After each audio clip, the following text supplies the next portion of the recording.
Viewer discretion is advised.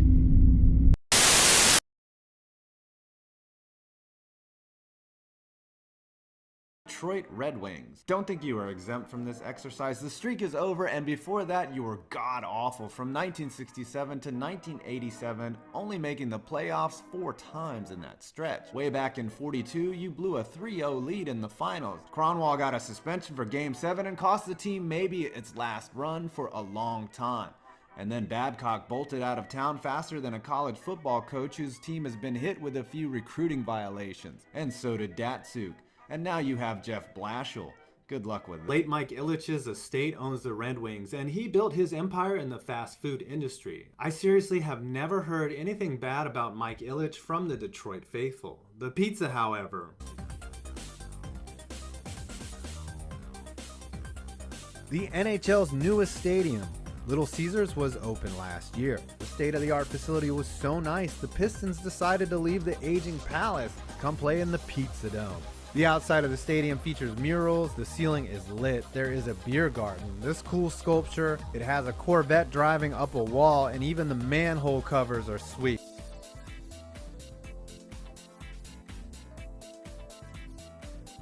Franchise longevity does not help you in this exercise. Be around long enough and you catch a severe L. 4 Leafs had multiple goals: Daryl Sittler, Norm Ullman, Paul Henderson, and Billy McMillan. Did I pronounce all those right? Thank you, Canada, for your easy white people name.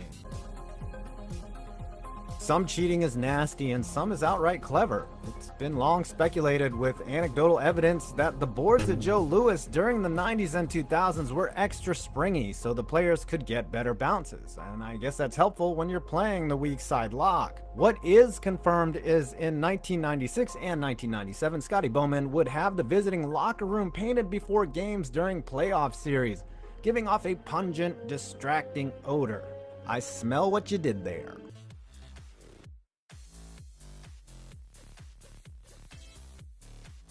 I have no idea how this qualified as a mascot, considering it was a giant fiberglass octopus that got lowered from the ceiling when a Wings player notched a Hattie, and actual octopi smell like shit. Al's 8 legs represent the number of wins it used to take to win the Stanley Cup. There were actually 2 Als. When Joe Louis Arena was closed, they auctioned off one of them. The other one's whereabouts are unknown. The Wings are the only squad in the NHL that had an inanimate mascot, just like their playoff chances this year. Ford Field and Little Caesars Arena, Detroit, Michigan. Neither of these 2 stadiums individually break the bank, nor have an outrageous percentage of public funds used, at about 1/3 the cost each being made up by taxpayer dollars. However, the total bill combined, $574 million, is pretty staggering considering Detroit has been teetering on bankruptcy for years. And those funds could be used on, infrastructure or schools where a lot of the money was originally earmarked. I guess Detroit needs their sports teams, otherwise the place could get more depressing.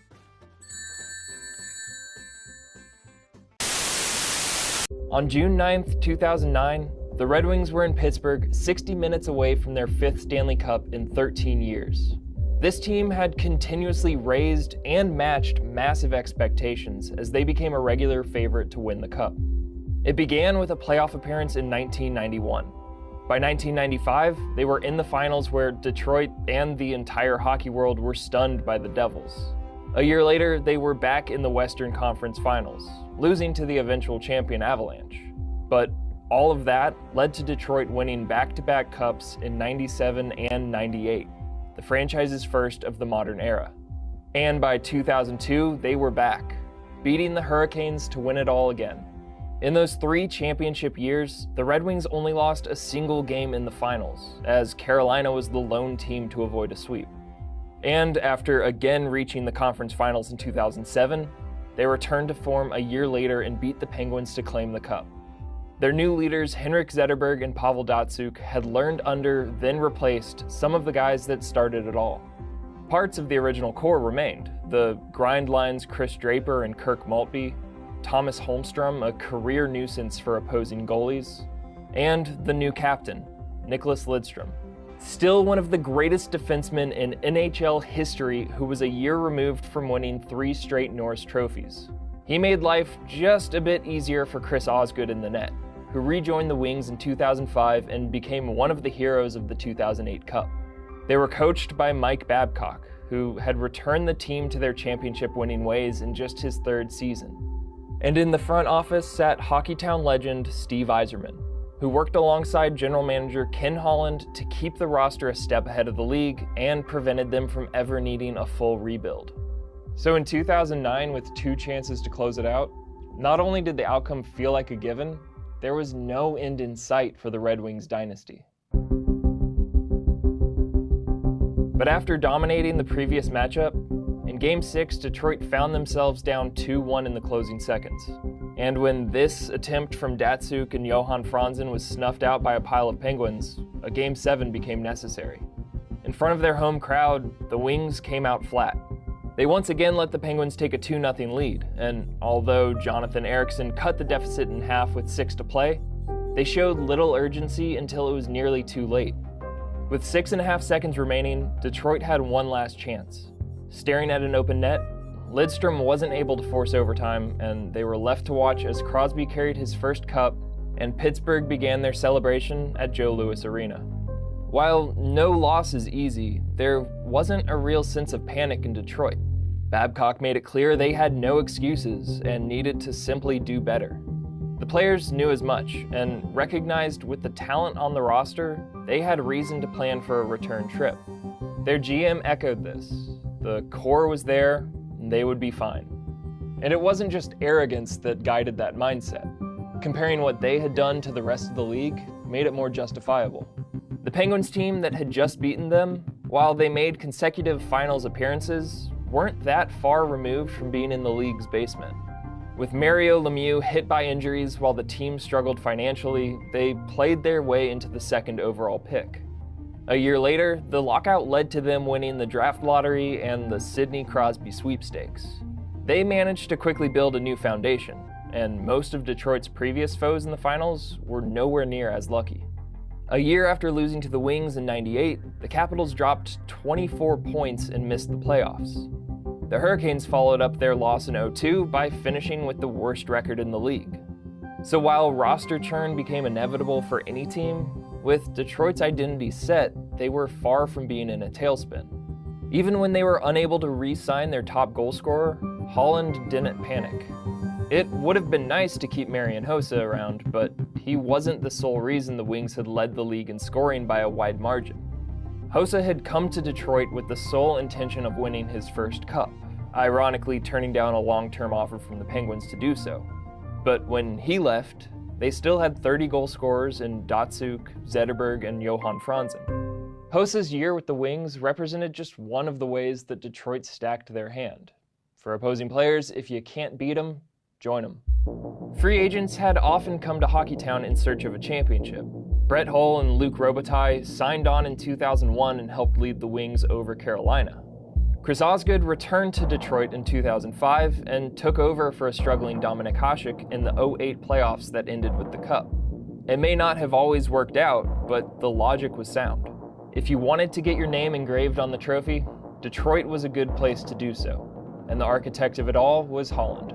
He took over as general manager in 1997, but before that had been with Detroit as a scout, getting his fingerprints on the dynasty from day one. The Wings' scouting department had beaten the rest of the league in building a pipeline for European and Russian talent, funneling them to Detroit via late-round draft picks. By the time Zetterberg and Datsyuk, two of the best examples of this, started to get regular ice time, they allowed Detroit to rebuild on the fly. And as the duo entered their prime, they gave further reasons for high expectations. The 2009-2010 season began with a challenge, though. Detroit was hit by injuries early. Zetterberg, Holmstrom, and other key wings saw limited action to start the year. They found themselves in unfamiliar territory, where even in January, every win mattered. But while the 2010 Winter Olympics caused a headache for the league, they seemed to come at a perfect time for the Wings. Detroit did heat up out of the break and finished as the 5th seed in the West. But it was their worst finish since the NHL went to the conference-oriented playoff bracket in 1994. For the first time in 4 years, Detroit wouldn't make it out of the second round. The success that they had become accustomed to started to have a different effect. The Wings had played at least 100 games each of the 3 previous seasons, and it looked to be taking a toll. Their man games lost to injury had skyrocketed as a result, and if that wasn't enough, the front office received a shakeup following the early exit. In May of 2010, Red Wings owner and president Mike Ilitch approached his GM with a proposal. He wanted to promote Holland to team president in order to move Steve Yzerman to general manager. One of the most beloved players to ever don the winged wheel, Yzerman had joined the front office as soon as he retired.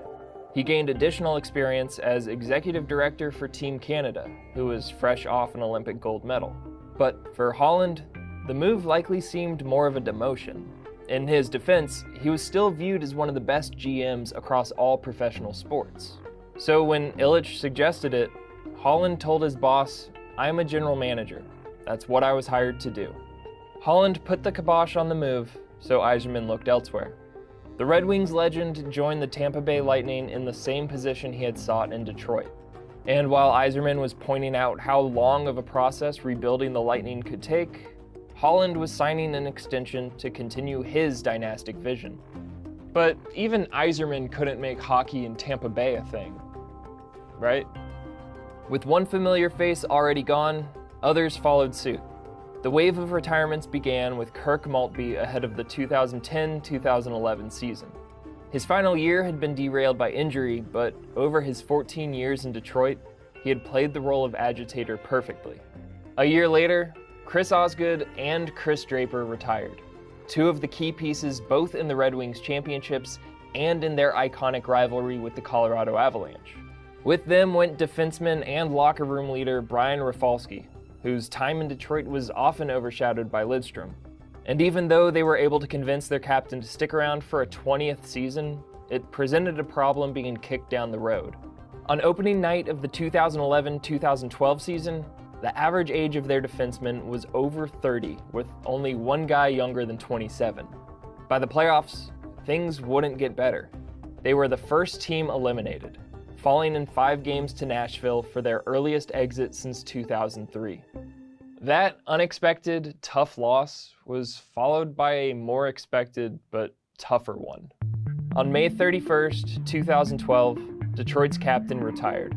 The 7-time Norris Trophy winner and 4-time Stanley Cup champion was still Detroit's best defenseman even at the age of 41. There's no doubt he could have maintained his production, even when considering he had played an additional 3 seasons worth of playoff games.